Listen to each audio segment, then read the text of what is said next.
Devant le comptoir Ryanair à Brussels Airport ce mardi, des voyageurs sur le point de décoller. Mais pour certains, le retour s'annonce déjà compliqué. Ces passagers en route vers Barcelone devaient rentrer jeudi. Nous avons déjà réservé un nouveau vol et on nous a dit que nous serions remboursés. Mais nous n'avons pas de réponse au formulaire que nous avons envoyé à Ryanair. Donc à ce stade, on ne sait toujours pas si on sera remboursé.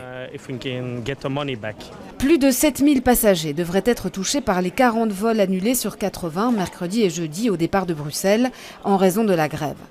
Testachat a déjà reçu plusieurs centaines d'appels. L'association rappelle qu'en cas d'annulation, la compagnie est tenue de proposer un remboursement ou un vol alternatif, mais ce n'est pas tout. Si l'annulation a lieu moins de 2 semaines avant le départ, le voyageur a droit à une indemnisation forfaitaire de 250 à 600 € en fonction de la distance parcourue. Ryanair informe ses passagers en disant que c'est une grève, c'est un cas de force majeure et donc il n'y a pas d'indemnisation. C'est tout à fait faux.